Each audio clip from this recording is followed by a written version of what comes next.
Navegar é um verbo conjugado desde cedo por aqui, mas que há um ano ganhou um novo sentido. Com o projeto Navega Pantanal, a Universidade Federal de Mato Grosso do Sul leva a informática aos moradores das comunidades ribeirinhas. Muitos nunca tinham visto o computador ou sequer sabiam o que é a internet.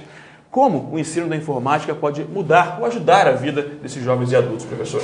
Olha, a informática aqui no Pantanal, ela é um instrumental novo que está sendo trazido pela universidade e seus parceiros, e ela tem como objetivo tentar melhorar a qualidade de vida das comunidades, passando informação, e no dia a dia da lida nas fazendas com o gado ou na atividade de turismo em que essas comunidades trabalham, elas podem com isso contribuir no sentido de melhorar a qualidade dos serviços com a inovação tecnológica que está sendo colocado nessas propriedades hoje, mesmo no Pantanal. O senhor falou na pecuária. Como é que na prática isso se daria? Quer dizer, como é que um profissional que sabe um pouco de informática pode também se qualificar aí nesse mercado? Essas tecnologias de informática, elas estão sendo incorporadas inclusive na área rural, com o advento de questões tecnológicas. Hoje o rebanho é controlado, pode ser controlado através de um chip, para saber o número, o local onde ele se encontra na propriedade. E é claro que o peão da fazenda tem a necessidade de conhecer informática ou um computador para poder gerenciar esse rebanho. Uma outra questão é na área de turismo, em que essas comunidades aqui do Pantanal atuam, e eles necessitam de um melhor conhecimento das línguas estrangeiras, tanto o inglês como o espanhol, e esse curso também, através do ensino à distância, da Navega Pantanal, vai poder oportunizar esse tipo de conhecimento para essas comunidades ribeirinhas. Não é apenas a fauna do Pantanal que tem a vida regida pelos ciclos da água. As cheias e as secas também determinam a flora. E a vegetação, por sua vez, pode ter influência na saúde da população local. Por quê, professora? Durante o período das cheias, os campos que não estão alagados na época da seca, eles ficam repletos de plantas aquáticas. Essas plantas aquáticas, elas podem apresentar formatos diferentes, dependendo desse ciclo da água. Aqui a gente pode ver a diferença da planta dentro d'água e fora d'água. Então, algumas espécies, como é o caso da ecórnia ou da aguapé, a planta, quando germinando embaixo da água, ela dá essas folhas de formato linear.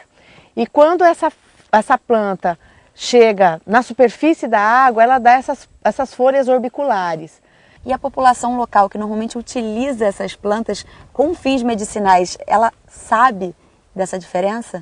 É interessante que a população tradicional, aqueles que já vivem há muitos anos aqui, já tem esse conhecimento, inclusive em época, quando é a melhor época de coleta. Aqui no Pantanal existem 1.800 espécies de plantas catalogadas, 250 são aquáticas. Se não houvesse essas inundações, como seria a vegetação daqui? Provavelmente seria bastante distinta do que é hoje, porque durante a água ela renova a vegetação, ela traz nutrientes. Então, se não ocorrer a inundação, provavelmente muitas espécies vão deixar de existir nesse local. A senhora pesquisa a região há quase 30 anos. Que mudanças a senhora já notou aqui? Bom, atualmente a entrada do gado com as pastagens exóticas, algumas pastagens são muito agressivas e interferem na diversidade, impedindo o desenvolvimento de algumas espécies naturais. E atualmente a questão dos desmatamentos e da extração de carvão. E esse é um problema, uma grande ameaça hoje para o Pantanal. Eu gostaria de saber o que um biólogo precisa ter para ser um bom botânico. Para ser um bom botânico é preciso 3 coisas: curiosidade, disciplina e principalmente amor à profissão. Até porque não se conhece ainda, se conhece muito pouco da diversidade de plantas no nosso país. Rio Miranda, um dos afluentes do Rio Paraguai. Há mais de 10 anos, todo mês é assim. A solidariedade cruza as águas. Alunos de odontologia da Universidade Federal de Mato Grosso do Sul saem da sala de aula para atender voluntariamente as comunidades pantaneiras. O primeiro passo é levar informação sobre higiene bucal e convidar para o atendimento. Carol, Qual a diferença do que se aprende em sala de aula para o que se vive aqui? Então, o projeto de extensão ele é muito importante, principalmente para nós acadêmicos, porque essa é uma região que tem um certo isolamento demográfico, então a cultura também é muito diferente, a alimentação muito diferente. Então a gente conhece casos muito diferentes do que a gente vê na faculdade, na verdade. É uma grande oportunidade de crescimento, principalmente para nós acadêmicos. E como lidar com esses casos diferentes, então? Então, primeiramente a gente faz um exame clínico para conhecer todos os casos, para saber exatamente o que a gente tem que fazer nas pessoas, né? Mas o nosso objetivo, principalmente, é ensinar para eles a questão da prevenção.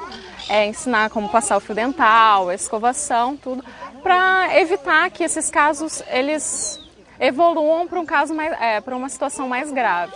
E a professora Margarete coordena há 4 anos esse projeto. Professora, qual é o maior desafio de lidar com essa realidade?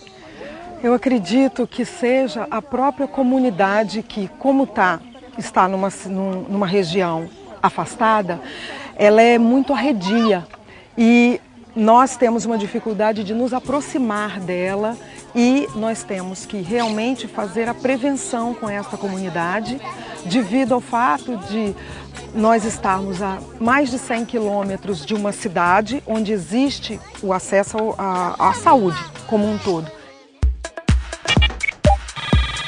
Esse projeto com a comunidade pantaneira nos ajuda a pôr em prova, né, o nosso ensinamento, que nós sabemos fazer bem as coisas, tudo que é necessário, e também atender a população que necessita do atendimento, que não tem acesso aos grandes centros. Depois de visitar as comunidades, os alunos de odontologia da Universidade Federal de Mato Grosso do Sul começam os atendimentos aqui, no consultório da Base de Estudos do Pantanal. Professora Margarete, as soluções aqui têm que ser mais criativas? Muitas vezes. Um dos aspectos que nós podemos utilizar aqui é a técnica restauradora atraumática, que nós utilizamos nas crianças sem a utilização do equipamento odontológico. Então nós temos o cimento de ionômero de vidro, que é um material que libera flúor, adere à estrutura dental, e que nós removemos a cárie com a colher de dentina e removida a cárie, nós vamos utilizar esse material. Ou seja, não usamos o tradicional motorzinho. Não usamos o tradicional motorzinho. Para a criança, muito melhor. A criança não fica com medo, não existe nenhum tipo de ansiedade por parte da criança e então é um tratamento tranquilo. E o que nós temos condições de resolver aqui, nós tentamos resolver aqui porque o deslocamento deles é muito difícil para esses grandes centros. A dica que eu posso dar para professores e alunos da área da saúde é que projetos como esse podem ocorrer no Brasil inteiro, pelas inúmeras faculdades, cursos de odontologia que nós temos. Mas um projeto é interessante quando ele é multidisciplinar também, não só trazendo a odontologia, mas a medicina, a farmácia, para que eles pudessem ter uma qualidade de vida melhor. E por hoje é só, mas se você quiser outras informações sobre o que foi mostrado no programa de hoje, visite o nosso site. O endereço é globouniversidade.com.br.